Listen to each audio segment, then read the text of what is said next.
Well, everybody, what's the crack? And welcome back to episode number 32 of the Inline G Flute podcast with me, your host, Karnveal. Now, if you are a video watcher of this podcast, you'll notice something quite striking about this week's episode. You're probably looking there thinking, what in the name of fuck has he done now? And I know, the background is red. No. So, this week, guys, I'm going to get this out of the way quickly. This week's episode is a very, very special episode.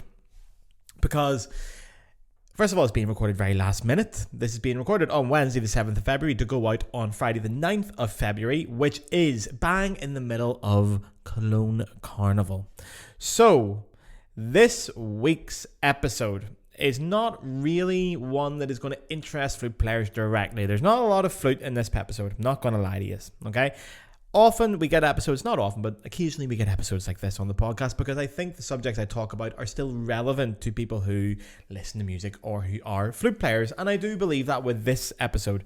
So this week's episode is going to be concentrating on the music and tradition of Cologne Carnival, which is why I am dressed up and the background is red, which we will get to later.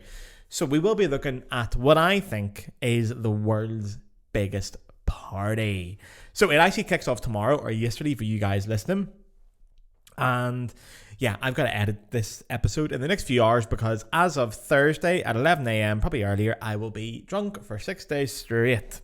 So, gotta get this out quick. What the fuck is Cologne Carnival? Well, first of all, I'm sure many of you know I am Irish, but I do live in Germany and I live in a place called Cologne, or Köln to the locals. And I've lived here for 5 years. And the standout thing about Köln is its carnival. Very, very famous party every single year for 5 days, 6 days, a lot of days. And this is the city that I have called home for many years. And it's become a city that is very, very close to my heart. So this episode mainly came from a place of, I thought it'd be fun to do this. And secondly, there isn't much in the English-speaking world about Cologne Carnival. It is a fucking enormous party. I cannot tell you how big this party is. And every German knows about the Cologne Carnival. But outside of that, they're not so familiar. So I'm going to walk you through it today. And I haven't got a flute with me today. I've got a bottle opener.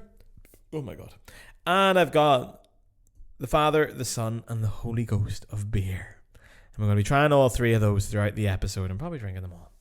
But we'll get to that later. Now, I will, full disclosure, this episode was meant to have two guests on it to come with me live in the studio today, and they both fucking cancelled. So now I've got to do it solo. Thankfully, I'm going out after this, so this will count as my pre-drinks. So we're going to start. What is Cologne Carnival? Okay, we're going to get this out of the way. So Cologne, first of all, is a city in Germany, just about 1.5 million inhabitants, and it's situated way over, west of Germany, near the border, not too far from the border between Germany and Belgium and Holland, which the city right beside that is Aachen, or in French, Aix-la-Chapelle, and we are about an hour away from that. So we're actually closer to France and Belgium and Holland than we are to Berlin. Germany's a very big country. Now, the Cologne Carnival is a massive fucking street party. I mean, a massive party. It lasts 7 days, but officially, it actually lasts for quite a few months. It's officially a season. Oh, well, it's not officially a season, like all the season. It's not really officially a season. So the carnival kicks off on the 11th of November at 11 minutes past 11, which coincidentally is the moment when people in Britain have their moment's silence for people that lost their lives during the war, and the Germans are getting drunk and partying. But anyway, it kicks off that day. That is 1 day of celebrations, and then there is a break. And then the last Thursday, Friday, Saturday, Sunday, Monday, 6 days of carnival are now. So we only really celebrate the 7. In between the two, we don't really do much. So it kicks off every single year on the Thursday before Lent. So it does line up with the Christian calendar, but there's fuck all Christian about it. Now, a few million people actually come to Cologne for this. There is other places that do the carnival. Mainz, Dusseldorf, they all do carnival, but they're shite. In Dusseldorf, for example, Dusseldorf's like fucking 15 minutes north of here. In the Dusseldorf parade, they have a big guy climbing out of a giant pot of mustard. He's the mustard man. And he smuggles guns for the IRA. But for Cologne is the big one. Cologne's the big one. It's the party one. And a couple of million people will pack into the city over the period. And just over 1 million people come to the parade alone on Monday. And Karneval generates 600 million euros worth of revenue. Can you fucking believe that? And it kicks off tomorrow. I'm so fucking excited, man. I'm so excited. The whole world stops. So what happens during Karneval? Well, guys, for 6 days, the city is on lockdown. Every street across this city has people out, dressed up in costumes, getting drunk, partying all day, all night. Drinking beer, doing shots, singing Karneval songs. And we're going to talk about it all. I'm going to walk you guys through what happens on each day. And then we're going to get to the more fun bit, which is Karneval music, which is incredible. It really is. And after that, I might have a little surprise for you at the end. Whoever can stay to the end, I've got a little quiz to see how much you're listening. So pay attention, please. So yeah, the pubs are packed. The streets are packed. Everything is packed. It's a literal non-stop party. The big parade is on Monday. And everyone dresses up. Now, speaking of dressing up, I don't know if anyone's clocked my costume yet. This podcast is very popular in America, so you guys won't get this. Because in America, you don't play real sports. But this week, I'm not a Stars in the Rise. This week, Matthew, I'm going to be...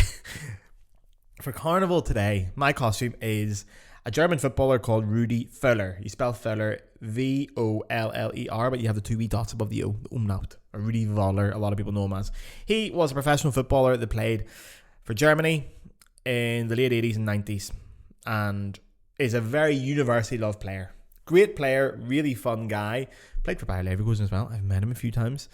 But he was most well known for his beautiful, beautiful head of hair. And he's one of the few players in Germany that actually is loved. So for non-football fans, this is a bit of education for us. Rudi Völler, R-U-D-I, Völler. Get looking at him. Wonderful man. His nickname in Germany was Tante Kathy, because he just had that real familial vibe. I don't know why Kathy, and I don't know why Auntie. Maybe it's his hair. But his hair looked just like this. And this is the jersey he wore in the, I think it's written here, 1990 World Cup when he won it. Won the World Cup in 1990. He was most famous for his big, beautiful head of hair, big mullet, big curly mullet, and a big mustache with it. And most famously for that, Germany, or that period, it was West Germany actually, it was before unification. West Germany played against Holland in the semi-finals, I think, of the European Championships in 1988. And Rudi Völler was having a particularly good game. And one of the players in the opposite team was a guy called Frank Rijkaard. There was Ruud Gullit as well, but it wasn't Ruud Gullit. Frank Rijkaard, very famous player, also managed Barcelona for a while in the early 2000s. He played for Holland, and there was a video of this on the internet. If you Google Rudi Völler spit, you'll find it, because Rijkaard, to piss Rudi Völler off, went up behind him during the game and just spat into the back of his beautiful big mullet. So he's well known for that. So that's my costume this year. I actually have 3 costumes this year. I have this one. I have a princess, which is linked to a Kölsch song, which we'll get to later. And every year I also have a Spice Girls costume. The same one. Ginger Spice, Jerry Halliwell. So, Karneval... Let me tell you what I'm going to do in Karneval. Let me run you through how insane this is. Now, this is coming as an Irishman, by the way. People always say Karneval is one of the biggest parties in the world. I think the only ones you can compare it to, from what I've heard, is the Carnival in Rio and some of the Mardi Gras things over in America. Now, people do compare it to St. Patrick's Day in Ireland. I'm telling you, as an Irish person, St. Patrick's Day is fucking nothing on this. This Carnival is 10 times what St. Patrick's Day will ever be. It is obscene what the Germans do on these days. The level of drinking is... even for an Irishman, would put me to fucking shame. So tomorrow morning, for example, Thursday's the day it kicks off. The pubs will open at 11 minutes past 11 as well. We will be in the queue at 10 a.m. for the pub, which is late, which means we'll be having breakfast at 8:30. And usually for breakfast, we have Kölsch, the beer, which I'll get to in a minute. Mettbrötchen, which is little bits of bread with raw pork and raw onion on top. It sounds stinking, but it's actually fucking delicious. Raw pork mince, raw onion, bread, butter, salt. Banging. And Berliner, the donuts, not the one that Richard Nixon said he was. Wasn't it Nixon that did that? I don't know. I give a fuck about America. So we do that in the morning. Couple of shots as well. Get the ball rolling. Get into the queue. Everyone's dressed up. Into the club or the pub. Party away, and then that's it for the next 6 days. Now Friday, I'm going out again.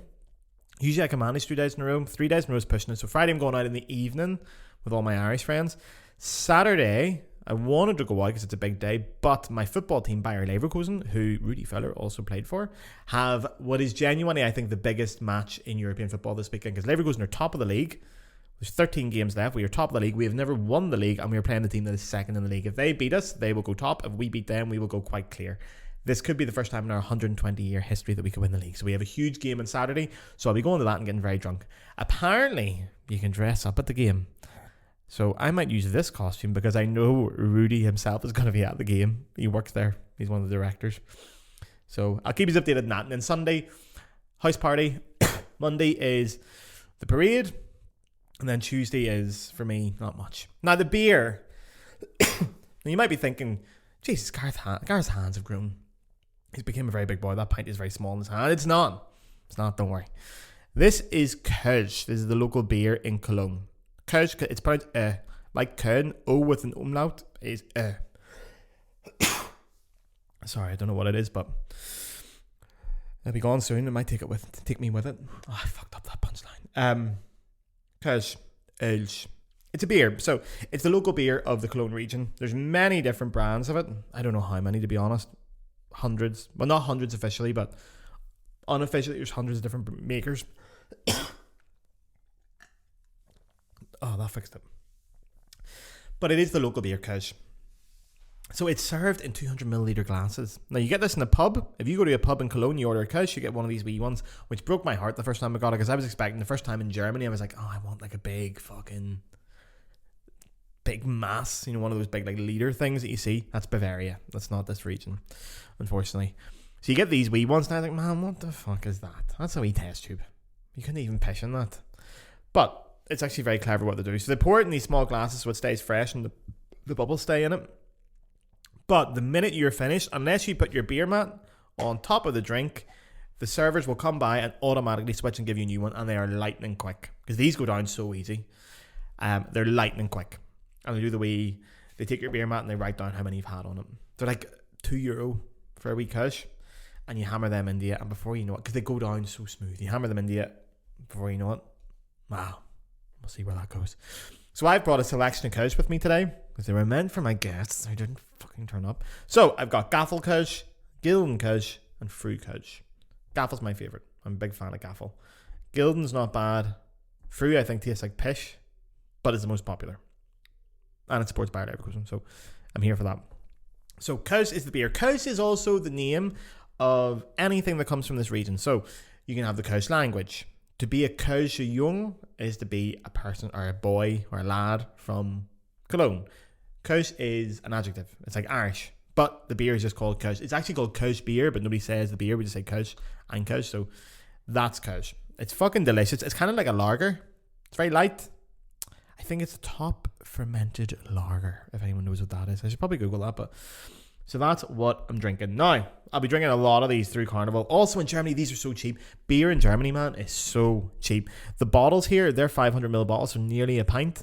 They are like 90 cents in the supermarket, and you can drink in the street in Germany. That's where most of my drinking is going to be, in the street. Kiosk beer, talk to people in the street, happy days. They're so cheap.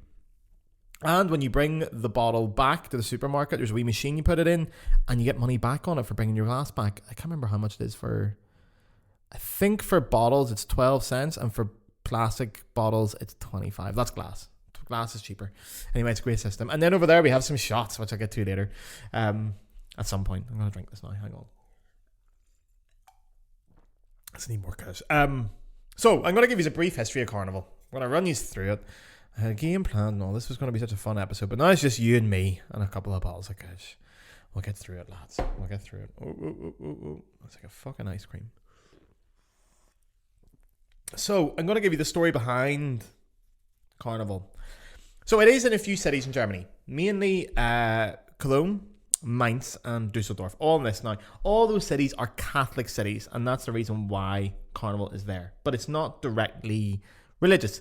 So initially, hundreds of years ago, there was a tribal thing celebrating this time of year because of the changing of the seasons. So that was the original thing. Now, Cologne, this area has been fucked by every army you can name. It's been invaded more times than I can count. It's been invaded more times than fucking Ireland has. It's ruined this place because it's right between the different countries, and then previously it was also not far from Prussia, the old Prussia. So it's been invaded by many, many, many times. But eventually, through all those different invasions, different ownerships, different rulerships, Carnival still existed. And then about 200 years ago, it became an official event with organisation, because we're in Germany and things are organised.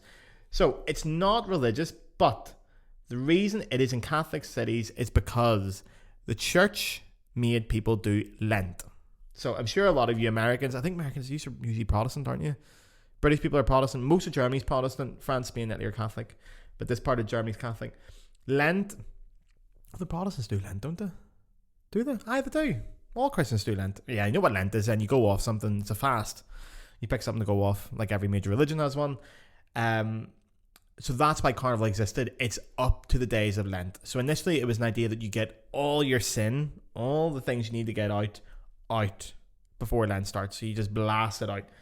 And the name actually comes from Karneval, comes from the old Latin Karnevale, which means meat gone. Meat, carne, vale, the Latin to fuck off. Karnevale, gone. So people do sin in this period. And even these days, boy, do people sin. So it's nothing to do with religion, actually. It's just people getting ready before an enforced Lent came on. And then they've kept that tradition of just getting blocked and having a good party. So there is the 4 S's of Carnival, is what we call them. Singen, schunken, saufen und scherzen. And I cannot remember what they all mean because I was meant to make my German guests translate. Singen is obviously to sing. Schunken, that's what... Do you know what? Instead of me cutting this episode, why don't you guys just bear with me while I Google this? Schunken. Zwischen einer Gruppe mit Armen gemeinsam in Christmas and Musik. Ah! It means to move like that. It means... You know when you link your arms together like you do for Auld Lang Syne on New Year's Eve. That's what Schunken is. What's the third one? Singen, Schunken, Saufen. Was heißt Saufen auf Englisch? Ah, to drink beer. Happy days. And the last one, Scherzen. Scherzen auf Englisch, bitte. No, not Schmerzen. Scherzen. Schmerzen is pain. Ah, the joke about. There you are. We got our 4 S's. I don't even need those guys. Fuck those guys, man. We can do this on our own. It's just me and you. And the 5th S is shagging. It's not. It may as well be. But anyway, there's going to be a lot of sinning. My early experiences with Carnival, I used to hate it. I used to really hate it. You're going to see why later, because when I started letting you guys hear the Carnival music, the really traditional stuff is shite. I used to go to a lot of traditional Carnival parties, like really traditional ones, when I started living in Cologne 5 years ago. Hated them. It was just too German for me. It was too organised. The very first one I went to, we met up at a certain time. I think it was 9 o'clock with some older people. We queued to the bar for 2 hours. Got into the bar. It's cold as well. This is February in Germany. This is not a hot time of year. Got into the bar, and then immediately the Germans go into organisation mode. They pick their corner. They're like snipers. They see exactly where they're going. They go bang, right, over there, into the corner, and then they whip out these black bin bags, and they go, right, jackets in there, phones in there, wallets in there, this one, that one, that one. And they're like, right, link arms, and you get linking arms, and you sing every song for hours, and then you take it in turns. One person goes and gets the drinks, and then also you take it in turns for who can go out and get some fucking air. It was a traumatic experience because we don't do organised drinking in Ireland. We don't organise our drinking. We just drink and then things happen. But in Germany, they love organised drinking. So I used to hate it. And then when I moved to my new flat a few years ago with my flatmates, the very first Elfte, so 11/11, the first day of Carnival in November, I was working in the morning, but I finished at like 12. And I was like, right, I finished at 12. I know you guys are going out for 11 minutes past 11, but I finished at 12. I get home, get my costume on, I'll meet you at 1 o'clock. You're not be that far away. I actually got out a bit early, and I was out for 12:30. So I was ringing my friends, going, where are you? No answer, obviously. Texting them, going, where are you? It was actually Jakob from episode 10 of this podcast. I was ringing and texting him so much. I go, where are you? Where are you, man? Couldn't find him. He wasn't answering. Nobody was answering. Like, for fuck's sake, where am I going to go? And then on one of the news, the news coverage programs, the news shows. You know, a show that does news, not Fox, but one of those real ones. A news show anyway in Cologne. I went onto their Instagram page, and one of the headlines was, it was like a story of this guy dressed up as a rocker on top of a roof, dancing to people, climbed on top of the roof and was throwing beer out to people like he was fucking Noel Gallagher at Wembley. And I was looking at it going, man, that's Jakob. So I knew exactly where he was because he was on the news by 12:30. He was already in the news. So drunk he climbed the top of a building throwing beer out to people. It was great. It was great. So the modern carnival structure, let me clear this up. 11/11 is where it starts. Okay, so 11th of November is the big day. That is called 11/11, 11 of 11. And last year we went out really early. We started queuing at 8:30 we started queuing. We didn't get in until 11:11. So we were in the queue for nearly 3 hours just queuing. But we had breakfast before that at 7:30, which means we were up at 6:30 to get ready and get our first drinks in this. It was a long day, man. And you go right through to the day.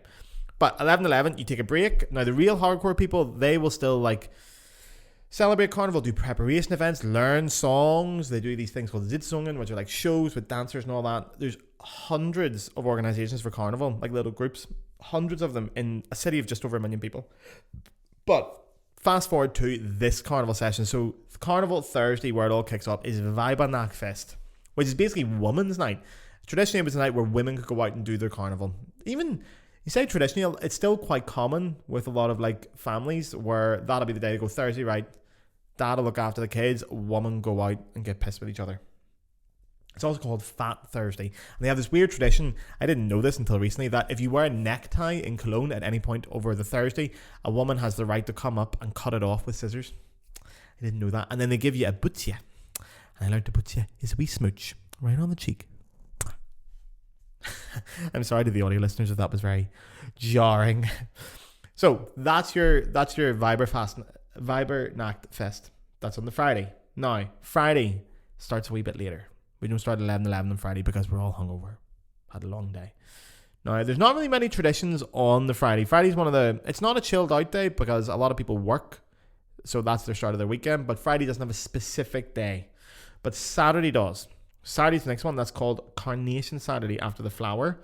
I'm at the football this year, unfortunately, which if we win, by the way, anyone who's on my Instagram, if you check out what happens with Bayer Leverkusen against Bayern Munich at 6:30 Central European time on Saturday, if we win that match, I will be good entertainment on Instagram, put it that way.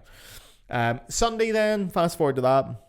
Saturday's just a big party day. Typical big party day. Sunday's a little bit more chill. Usually everyone's hungover by that point. There's still parties going on in the city. You know, public transport over these days is a nightmare to get anywhere through the city. The streets are literally covered with people. Covered the whole way across the city. And then we get to Rosenmontag, Rose Monday, which is back into like a hardcore day. Between it and Weibernachtfest, the Thursday, these are the two big days. Now, Monday is a wild one. That's the day where there is this huge parade that goes through the city. Now, if you were to stand still and watch the parade from one spot, it'd be like, I think it's about 4 hours. It takes fucking ages. So it's all the different carnival committees, but it's also a lot of floats and balloons, a lot of political satire. It's very important in Cologne. It's very traditional carnival to make fun of the military and to make fun of the church. So, hello. I'm in my fucking element, man, because I hate the military. So you get a lot of like political things as well. Cologne's a very lefty city, so we get a lot of political things to the left, for the lefty in your life. It's a huge parade, and every single group throws out these little sweets as well. They fuck them into the audience, and they're like wee hard sweets, like wee caramels called Kamele, and they like throw them in. And man, if you get one of them in the head, it fucking hurts. And the streets are lined. There's 1 million people watching the parade alone, just over 1 million. It's a huge day. The parade kicks off in the morning, goes the whole way through, and then people party massively afterwards. And then the very, very last day is Tuesday, Shrove Tuesday, or Violet Tuesday in the carnival terms. And in that evening, we burn Nobel. Now, what do I mean by that? It's actually the first time I saw this, it freaked the shit out of me. So outside every bar on Tuesday night, they have like this straw doll.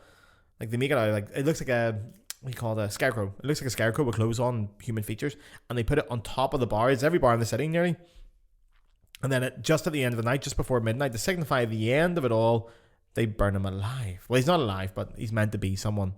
So yeah, I don't know where the name Nobel came from. I think it's like a word for nobody in Kölsch, because Kölsch is, there is a Kölsch language. It's very similar to German, but it's like a dialect. I don't know why they burned the wee fella. I don't know what he did to anybody. There in the chart. The accuser is a carnivalist dressed as a cleric. At first, the crowd defends the noble, but eventually they're convinced of his guilt and demand revenge. The accusation then culminates, for example, in rhetorical questions such as, who is to blame that we drank away all our money? Who is to blame for cheating on our partners? The jeering crowd responds to the speaker with a loud, it was the noble. The noble is to blame. Let him burn. Man, it's like a pagan ritual. It's fucking wild. Germans are different. They're different gravy. They really are. So they burn the noble on the Tuesday, and then Wednesday is the start of Lent, and we all behave ourselves. Now, one other big tradition of Carnival is called the Dragenstern, or the Triumvirate. Now, they're like three characters, basically, of the official characters of Carnival. There is a prince, a maiden, and a peasant.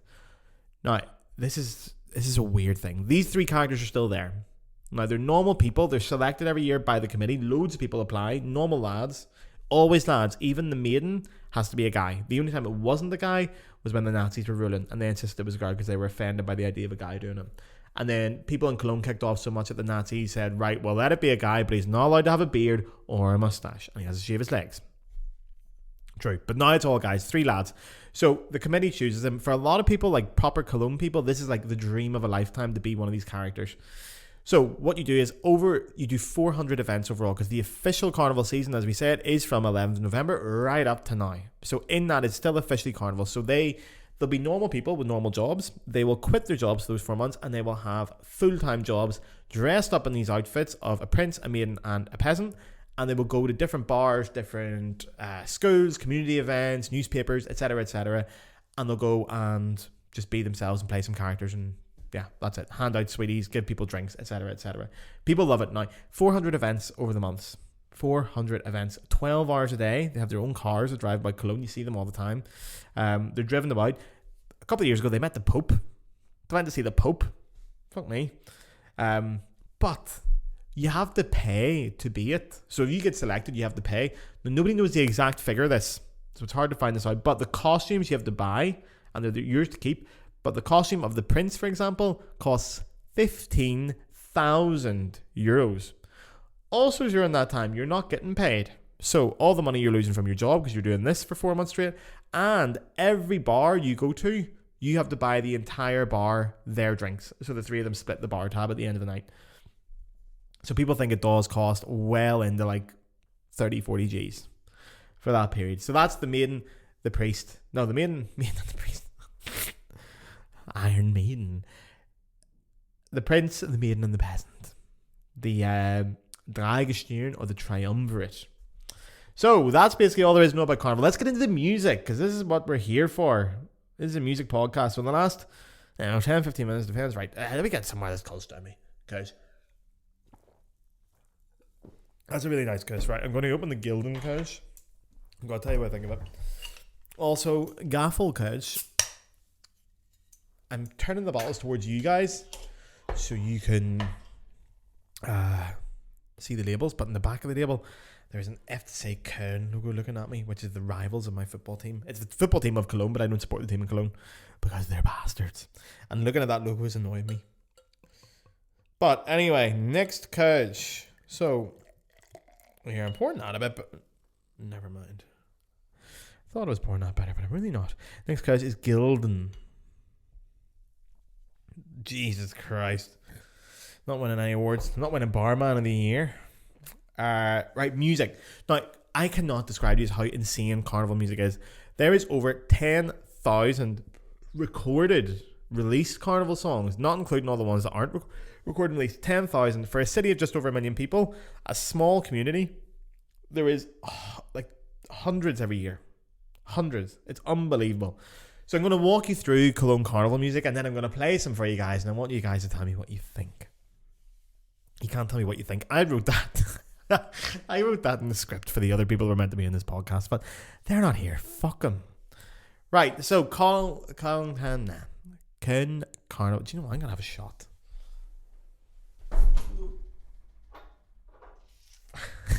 Someone...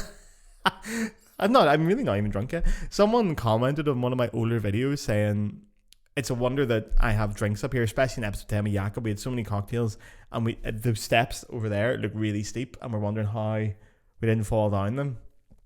You have no idea how steep that is. Like, if I fell down that, I'd be dead. And it is like a ladder. It's nearly just straight up, and it's really high. Yeah, anyway. So, shots. We have Feigling. Feigling or Feigling? I forget somewhere. Oh, this isn't even a real one. This is the cheap brand. Anyway, these wee shots, right? Germany's mad.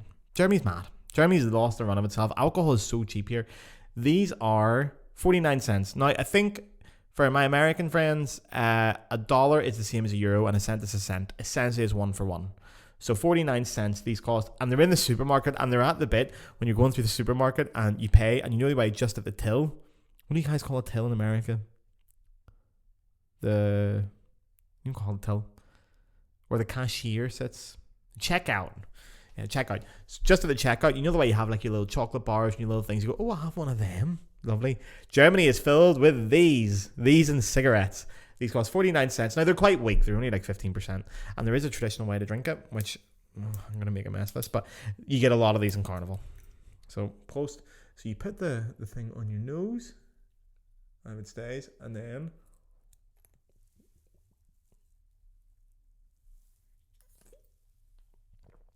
voila. Oh, man. Feeling delicious for your health. All right, Carnival songs. Let's get into it. I want you guys to just enjoy this with me and tell me what you think. So, Carnival songs, the whole traditional music thing started obviously way before. At the same kind of, it ran in parallel with military music becoming popular everywhere. Americans are aware that you guys have like the fife and drum band kind of thing. It's that kind of music. So here we call it the Spielmannzug, and it's really traditional Carnival tunes. You know, they dress like the kind of military uniforms, like the old military uniforms, and it's like marching band music. I think it's shite. So here's an example of some of this. I've made a playlist called Köln Carnival Through Time.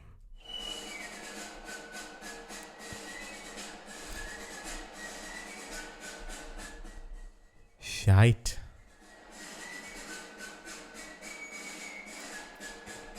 Thank God I wasn't about when that was going on. But you still get a lot of places playing that kind of music. Like super hyper traditional parties will still have this music. I don't go to them because if I had to hear that all night, I would shoot someone. There's like 10 flutes in this thing as well. Like simple system piccolos. Oh my God, man, I'd shoot myself if I had to hear 10 piccolos at once. But as popular music started to develop, Cologne went along with it. Cologne is a big music city. There's a lot of jazz. There's a lot of Baroque music. There's a lot of classical music, obviously. A lot of rock, a lot of punk.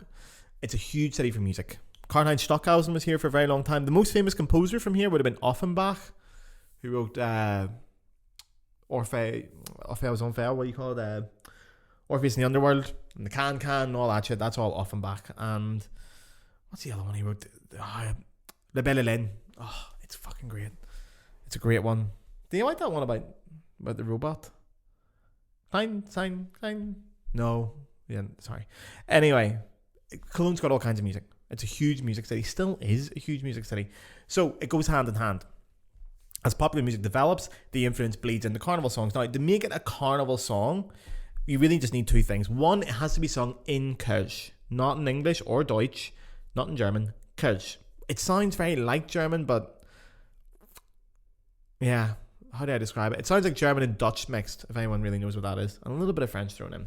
It's a strange language. Not many people speak it here. I think if you're a real German speaker, you could probably understand it if you needed to, but you couldn't speak it. So it needs to be that. It needs to be in Kölsch, and it needs to sing directly about the city. Cologne, or Köln in Deutsch. Now, the first guy to really bring this in was a guy called Willy Ostermann. He was knocking about between 1876 and 1936, and his big song was Heimweh nach Köln, which means homesick for Cologne. This is actually a beautiful song. This style of music is gorgeous. I kind of wish they'd play more of this. Let me skip out ahead.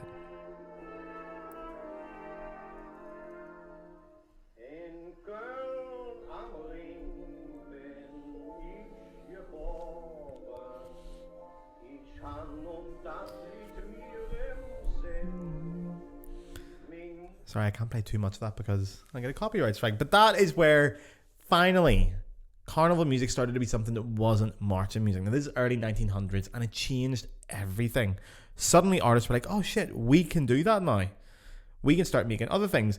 One other example is a very famous guy called Willy Milovic. Now, Willy, or Willy, was an actor, but he was from Cologne, and he did some folk songs, and he did the odd carnival tune, and he could have jumped on this wagon. Now, this is in like the 1930s, now we're in this kind of era. I will say, as pop music developed and carnival music became good, running parallel to that was the people keeping the tradition alive and refusing to innovate. And Willy, our friend Willy here, is an example of that. So this is Der Treue Hussar, which is the trustworthy hussar, which I had to look up. That's the English word, hussar. Does anyone know what a hussar is? Hussar? Tell me if anyone knows genuinely what a hussar is without Googling it. Tell me. Apparently it's some like rank in the Prussian military, whatever the fuck that is. So that's what this sounds like.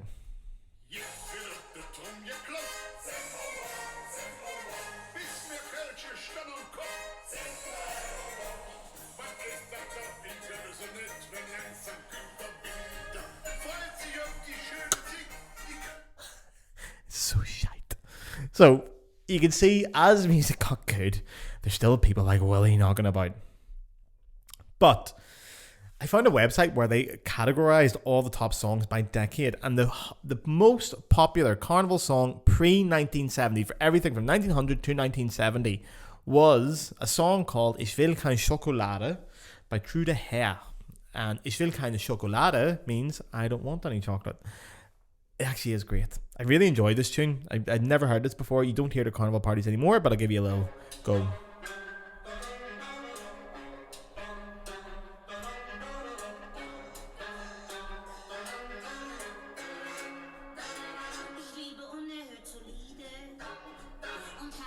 Come on, dance with me. Come on, dance with me, Uncle Gareth.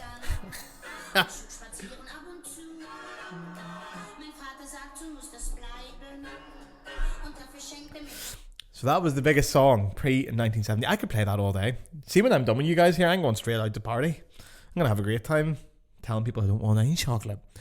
Now, that was the biggest song pre-1970. 1970 sort of saw everything change because, like everywhere else in the world, Cologne had a little disease that took over called rock and roll.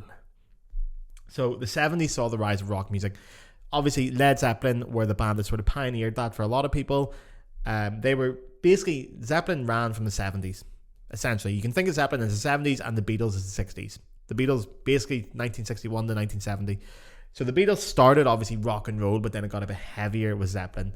And although one really cool Beatles song to listen to is Helter Skelter. That sounds like a Zeppelin song. But anyway, 1970s, Cologne gets rock music. And there's a band coming up here that sort of takes over that. Now, they're a band called Blackfoot. Anyone from Cologne will know exactly who I'm talking about straight away because they're still making music and they're still a very popular band. But they dominated. I think out of the top 10 carnival songs of the 1970s, like 8 of them are Blackfoot. And for most years after that, they still keep popping up. Now, they do actually loads of different styles of music. They're not really a rock band. They do everything. But they have a couple of rock songs.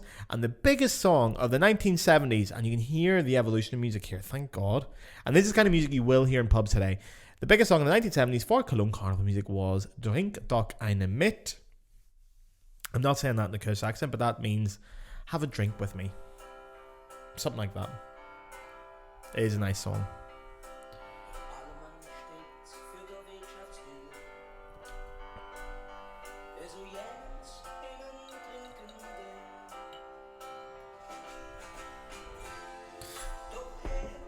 I'll skip to the chorus. Here we go. This is very well known. Trink doch keine mit. I'm having the blast. I better stop that before copyright comes for me. Right. That is Trink doch eine mit. Now you will get that. That's at the end of the night or still. At the end of the night. When they're saying like, right, you can't stay here, but you don't have to go home, but you can't stay here. That's one of those songs you put on at the end of the night saying, listen, if you haven't got a girl yet, now's your last chance, or a fella, or anyone in between. But if you haven't got your person yet, this is a slow one to go find them, because the lights are coming on in 10 minutes, and you're not going to like what you see. That's me referring to myself. Also, funny story, the Blackfoot cover of this album, my girlfriend told me this recently, and I couldn't fucking believe it. The Blackfist cover of this album is a parody of Sgt. Pepper's Lonely Hearts Club, the Beatles album cover, which has, like, I think Stockhausen is actually in that album cover, along with a couple of other famous people, but isn't Einstein in it as well? Stockhausen's definitely in it. Anyway, they've parodied that with a lot of famous Cologne Carnival people. And my girlfriend came to me the other day and said, do you know the Beatles copied the Blackfist album cover? I was like, excuse me? She went, yeah, I just saw the Beatles have an album cover that looks very like Blackfist's album. And I was like, no, I think it's the other way around. You mean the Blackfist album that came out in 1972 and the Beatles album that came out in 1967? Yeah. She thought that Blackfist did it first and the Beatles found this Carnival band and copied it. Man. Let me know if you genuinely know. Don't go Googling it, but if you genuinely know some of the people in the Sgt. Pepper's album cover, some of the celebrities in it, that'd be a fun one to go. So anyway, Drink Duck and Admit was the biggest. Now the 80s come up next. Now I'm not an 80s boy. I'm 31, alright? I'm a 90s boy, but I love 80s music and I love the whole rise of synth rock and new wave. That fucking right up my street. The biggest song, which is a shame, I have never heard this song played at a bar. I only found it doing this research. I've heard of the band's name, but you never hear them. Is Verdammt lang her. It's actually quite a sad song. It's about a guy, well, the lead singer, who talks about the regrets he had in the relationship with his dad because his dad died young. It's quite sad. But it's by a band called BAP. And BAP are from the Eifel region, just outside Cologne. Now I'm going to get to the chorus because it's fucking good.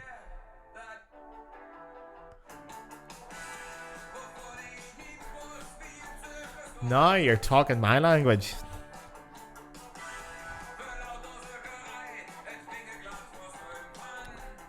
Yeah.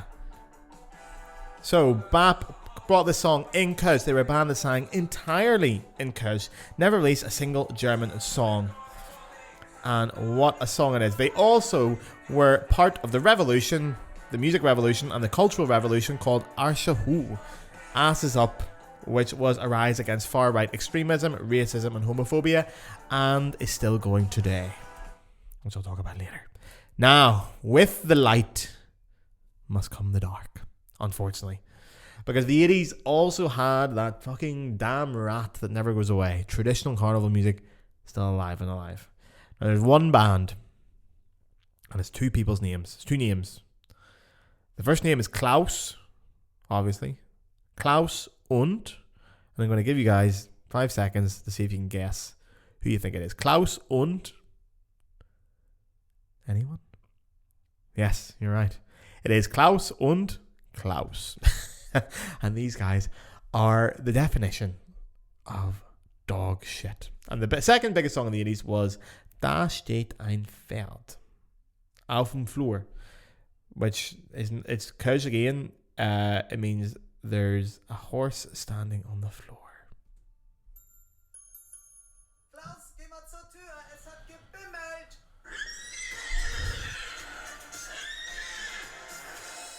Da steht ein Pferd auf dem Flur, ein echtes Pferd auf dem Flur.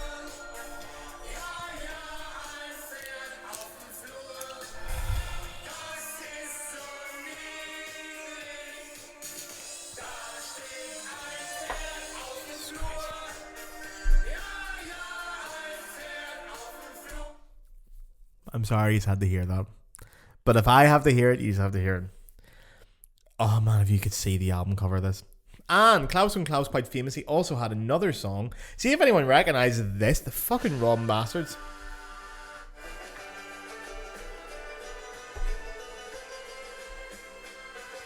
If anyone recognises that tune, you should. I'd be very proud of you. Damals vor unendlich langer Zeit, da machten wir Friesen, I'm going to start a petition to have Klaus and Klaus tried at The Hague for war crimes gingen wie Saus und wie Braus. against the Irish people. Sehen wir Friesen auch heute noch aus, an der Nordseeküste. Yeah, you're right. It's not. That is a song called An der Nordseeküste, but it is, of course, The Wild Rover. Do you know what? Just for a palate cleanser. Sorry, guys. For a palate cleanser for myself, I'm going to play The Wild Rover because I can't Let's see it, Clive. So, The Wild Rover is a very famous Irish song. He's a year spent on money on whiskey and beer. It's the same tune. It's exactly the same tune. I just need that one to cleanse my palate. Like a frozen grape just before dessert in one of those fancy restaurants. So, traditional... oh my god. Fuck, here, we hear this one. It's another Klaus and Klaus song called Der Eiermann, which translates as the Eggman, and not Dr. Eggman. Oh my god.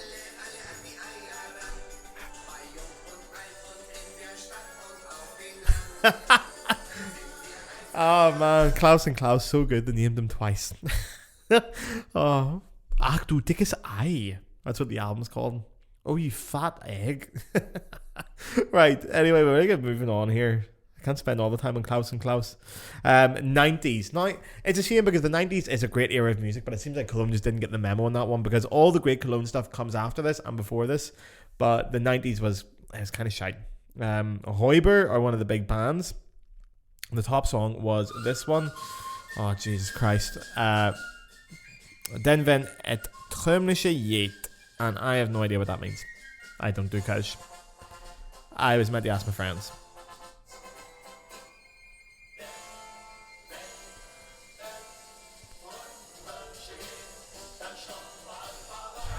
This one actually comes on a lot in the bars, and this is the one where I go for a pish.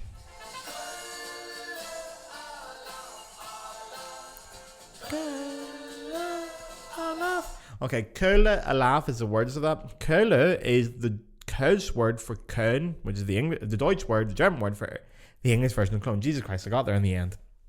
And in Dusseldorf during Carnival, you say hello, and in Cologne, you say alaf. I think it just means like up, like go for it. Do the Köhle alaf is like up a Cologne. Up a yeah, I hate that song. That's kind of shit I don't do. But I will say, so Heuber are another band that have been knocking about forever. They started in like the 80s and 90s, but they're still going now. And they had a song last year. I don't even know. It's actually quite good. Well, not quite good, but...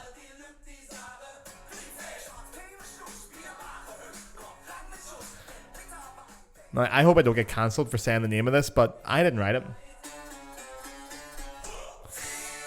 This song is called Wigga Digga. No, I didn't say it. I feel like a DJ. I feel like a daytime DJ. I'm having a fucking great time. Fuck my guess. I should do this more often. Maybe I'll do this for Paddy's Day. We'll go through Irish music. Wigga Digga. That is bad, okay? But it's not what you think. Digga with a D is a German slang for like mate. It's like mate, a digga. It's got nothing to do with what you think it has to do with, but the first time I heard someone say digga, I'd like fucking I beg your pardon.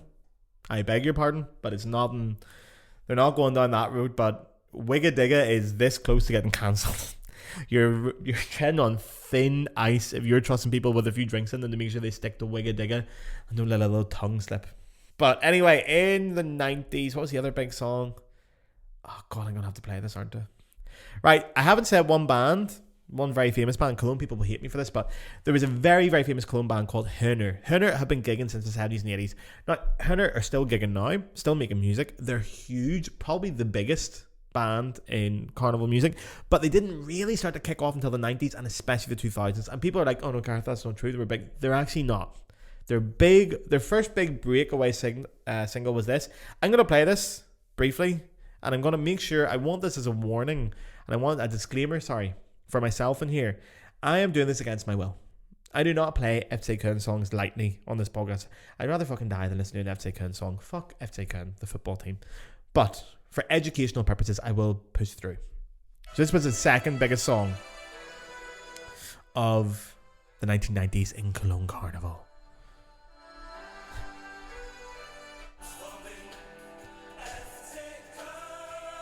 I love turning it down, talking over it.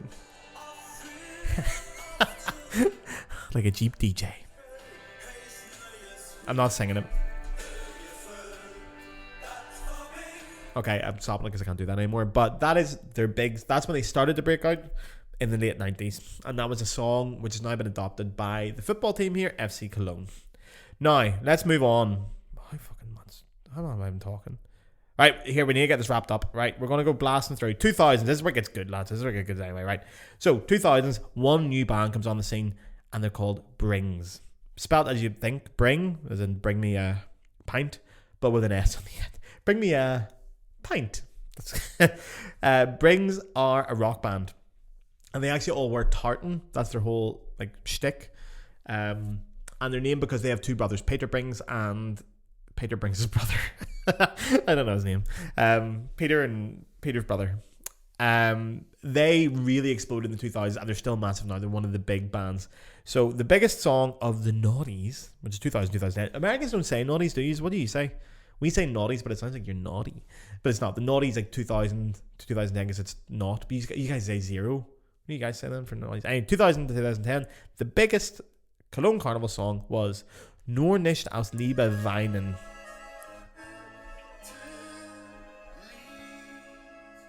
That's good.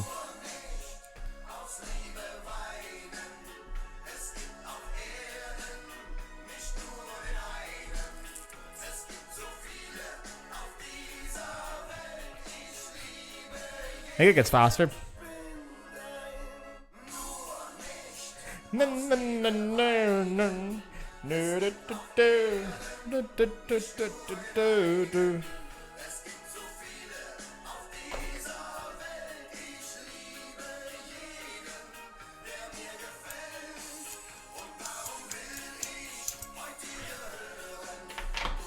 Stop before I get too far. Sorry, you guys, if you're listening to this in the audio version, you should really get on to the video version for this one because I'm having a blast over here. So that was the biggest song. But one song, which wasn't the biggest carnival song, but was one of the biggest songs in Germany, weirdly, was Herner's big break, Viva Cologne. This is the big one. And you're going to notice something about the start of this because I think they've borrowed this from another culture. I'm not saying a culture that might be better in the whole world envies, but that's what I'm saying. Not that bad, Jesus Christ. Jeez, not that bad either. There.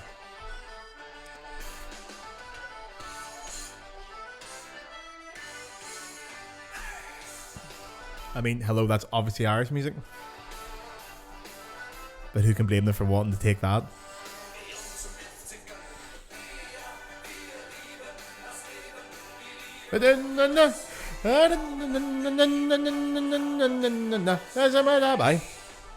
Fun fact. This is actually the tune that they play when FC Cologne score a goal in the stadium. Which means it gets played once a year. It's so shite. And Brings came in with this big hit as well, Kölsch Young.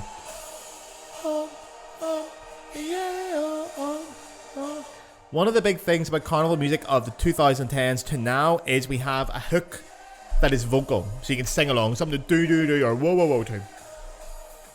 This is no exception. I actually think that's a bit shite. Brings also brought out another massive hit in the years between 2000 and 2010 called Polka Polka Polka. Not to be confused with the one in Home Alone when John Candy's in the back of the... Man, fuck, I love that film. When John Candy's giving Kevin's mum a lift back to... Is it Seattle they're from? Whatever the fuck it is. And he's like, we do polka, polka polka, they live the polka. I can't remember the words, but anyway. Polka polka polka, not the John Candy version. It's actually a good tune. Drop that bass.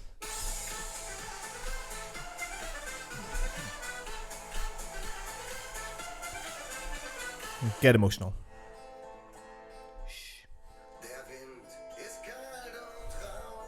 Beautiful. But also we had the rise of a band called Kazala. Rock band. Fucking good rock band. This is where the music gets good, guys. And they had a song called Der Stadt mit K, which is the town or the city with K. Köln.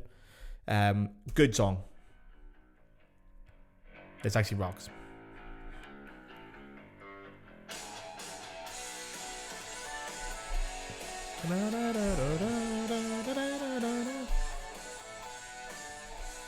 Always got the bagpipes.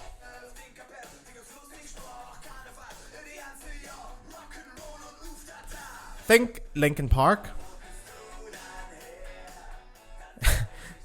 If the members of Linkin Park lost about 40 IQ points.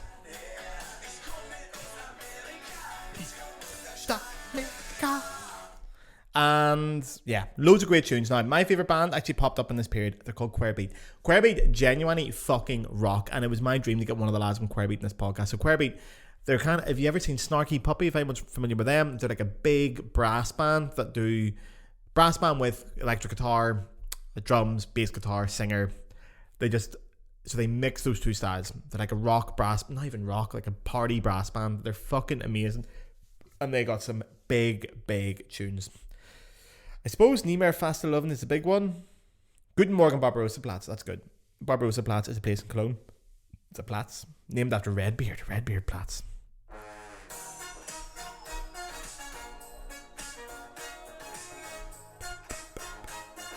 This tune actually rocks.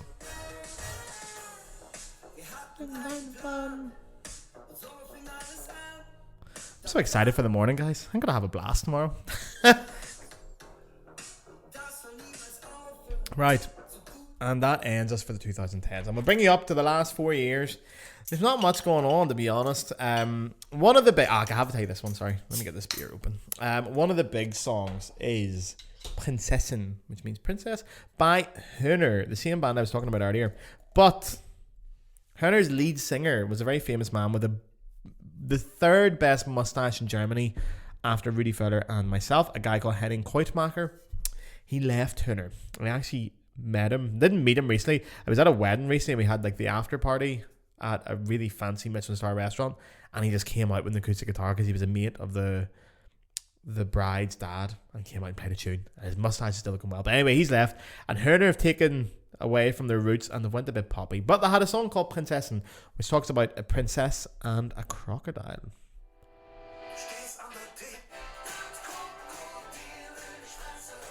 Hang on, let me go back. Here we go. Pass up, princessa.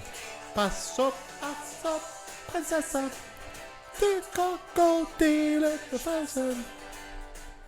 Which, I'm only playing this phrase because my costume tomorrow, so you would have seen this on my Instagram yesterday and you'd be thinking, what the fuck was that?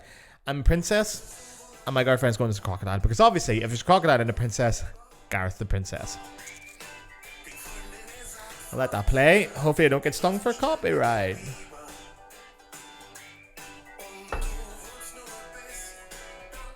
Okay, last song I want to tell you about, and then we're getting the fuck out of here.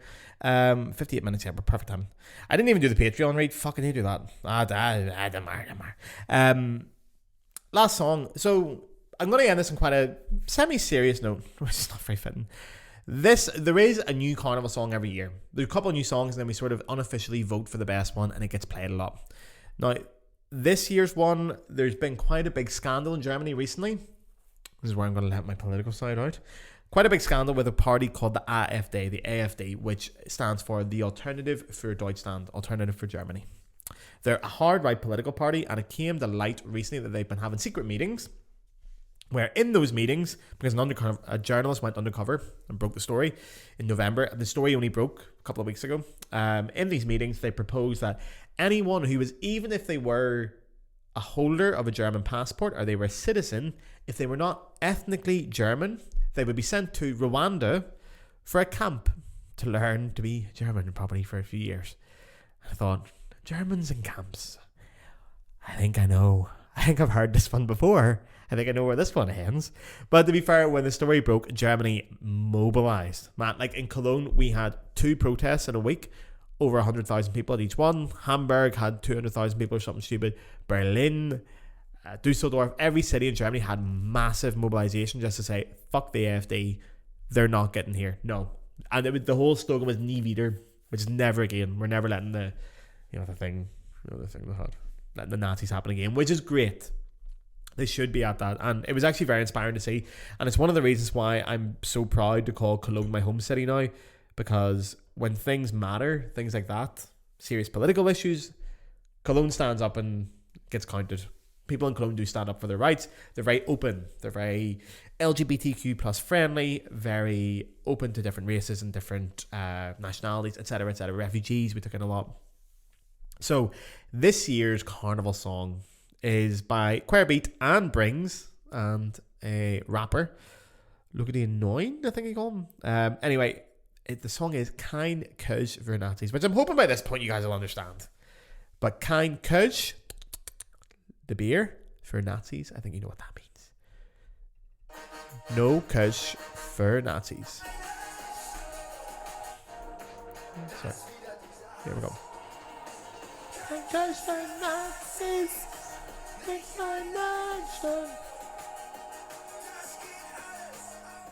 But no matter what happens, Cologne remains a deeply political city, but on the good side.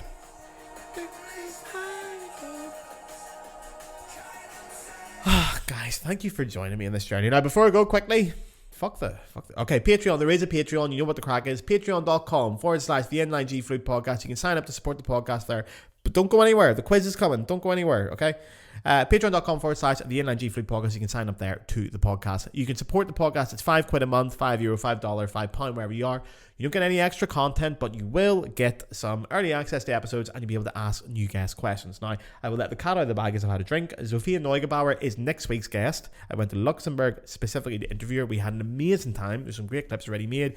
Sophia's wonderful. It's a brilliant episode. And also, a few weeks after that, Philippe Barnes, an incredible flute player, specialised in playing Irish music on the silver flute, on the bone flute. That interview's done. It's planned for a few weeks' time. I'll get the editing done on that and that'll be out soon. And in between, we have a lovely episode about toxic masculinity. So you get the early access to all those episodes if you sign up. It's £5 a month. The Inline G podcast is free. It will always be free. I will never charge for more content. So if you can afford to support the podcast, it's incredibly appreciated. You can unsubscribe at any time. You won't pay a fee or anything like that. You just jump out. I jump in and out of the ones I'm supporting all the time. So if you can afford it, £5 a month, it is hugely appreciated. It lets me take time off work to do this more. And also to pay travel costs to go and meet the biggest flute players in the world, which there might be some news about soon. But also, if you cannot afford £5 a month, which I often can't, so I've been there, that's fine, that's grand, you can listen for free. Now, before we go, I want you guys to tell me, honestly, what you get in the following quiz, to see how much you were listening during this podcast. So, question number 1. On which day of Carnival do we burn nubble? You might want to pause this, or no, I'll give you a few seconds, I think, and then 3, 2, 1. Tuesday. Shrove Tuesday. Number 2. What do women do to men on Women's Thursday on Weibernachtfest? What do they do to them? Yeah. Get your mind out of the gutter. And 3, 2, 1. Yes, they cut their neckties. Number 3. What do you call the sweeties that they throw in the parade that might take an eye out? And 3, 2, 1. Camelo. I will accept caramels. And number 4. What is the wee kiss that you get? Go do it again to the microphone. What's that called? In Kölsch? Oh fuck, not done. 3, 2, 1. It is a butcher. Number 5. How much money does Cologne Carnival make per year? Who's good with their numbers? And 3, 2, 1. Yes, of course it is 600 million euros. Number 6. Name the 3 members of the Dragosteer or the Triumvirate. The 3 characters. If you're thinking about it and you're going, fuck, what is it? Just pause it, right? But the answer is in 3, 2, 1. The maiden, the prince, and the peasant. Number 7. What is Carnival Saturday called? 3, 2, 1. And it is, of course, Carnation Saturday. Number 8. Where does the word Karnveal come from? I'm sure someone's screaming this one. You've definitely got this one because I made a big deal of this. But it's 3, 2, 1. It's, of course, the Latin carne vale, meat and to fuck off. Number 9. The famous carnival band of the 80s features Klaus and who? Klaus und 3, 2, 1. Klaus und Klaus. And the last question. Which Spice Girl do I dress up as every year on Carnival? 3, 2, 1. And it is, of course, Ginger Spice, aka Jerry Halliwell. Guys, thank you very much for a great episode. This has been a blast. I'm going to get the fuck out of here. I'm going to a couple more drinks. And yeah, I love you very much. Thank you for staying in this episode. It's been a lot of fun. Maybe I'll do this again. I've had a good time. So Yeah, guys, have a great time. Message me about Cologne Carnival. Go look it up. And we drunk the whole weekend. I love you very much. Big smooches. Mwah.